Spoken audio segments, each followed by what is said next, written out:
ma beauté. C'est fou ce que vous êtes, sublimement belle. Bonjour, mademoiselle. Encore un menteur, un hypocrite. Que me voulez-vous? Oh, pardon. Est-ce que vous êtes vraiment obligé de saluer toutes les femmes que vous croisez sur votre chemin? À chaque coin de rue, à chaque rond-point et à chaque carrefour. Oh, souffrez, mademoiselle, que je vous avoue que la décence et toutes les bonnes manières qui résultent du civisme nous imposent à saluer une femme. C'est à mon sens une belle façon de rendre hommage à celle qui donne la vie, mais surtout une galante manière de s'acquitter d'un devoir que de saluer une dame avec référence si cette dame est belle et exceptionnellement sophistiquée comme vous. Ah, cela voudrait dire, à contrario, que vous serez prêt à passer votre chemin si vous êtes devant une femme laide comme une guénon du... Oh, ne me prêtez pas des intentions qui ne sont pas de toute évidence miennes, mon petit trésor. Je suis loin de vous prêter une quelconque intention. Mais voyez vous-même, tout est dans ce que vous venez de dire, monsieur. Et je vous prie de ne plus jamais m'appeler petit trésor. Parce que je ne suis ni pour vous un trésor, ni le trésor pour personne. Vous conviendrez avec moi, mademoiselle. Tout le mal que je me fais accepter ce que vous m'imposez. Oh, qu'est-ce que je dis? Ce que vous me demandez doucereusement de faire. Parce qu'en vous refusant, en me refusant de vous appeler petit trésor, c'est un grand mal que je me fais. C'est me demander et m'exiger de cacher le soleil avec ma frêle main pour empêcher les rayons du soleil de transpercer ce lourd rideau de la fenêtre de la chambre pour aller caresser doucereusement le dos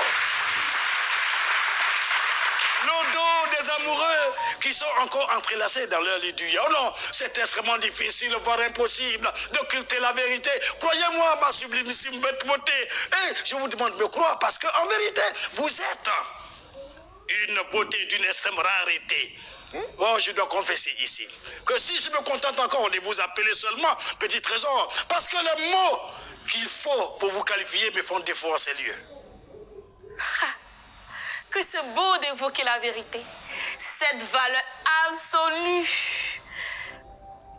Paradoxalement, les hommes véreux de nos jours ont tous ce mot-là à la bouche. Ah oui? Donc, de quelle vérité me parlez-vous? Mais de quelle vérité je vous parle? Oui, oui. Mais je vous parle de la vérité qui engendre et éclate de joie les hommes, les charmantes personnes de la terre, avant d'aller éclairer le monde entier, à l'instar de ce puissant rayon de soleil qui vous vient transpercer le rideau de la chambre des amoureux qui sont encore entrelacés toujours dans leur lit douillet. Oui, vous voulez certainement parler de ce rayon de soleil plein d'hypocrisie. Ah oui? Qui que de dénoncer ces menteurs d'hommes hypocrites couchés dans le lit de ces pauvres et naïves femmes qui ne tarderont pas à se retrouver dans un cauchemar sentimental après avoir été abusées. Oui, vous voulez certainement me parler de ce rayon de soleil qui se refuse de dénoncer les sombres desseins de ces vautours d'hommes insensés. Ce rayon de soleil qui transperce.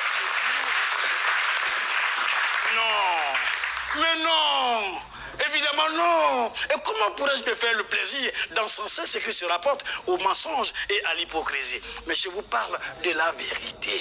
La vérité qui traduit dans le temps et dans l'espace la déterminante sincérité sentimentale qui nous oblige à dire les choses telles qu'elles sont ou telles qu'elles devaient être dites.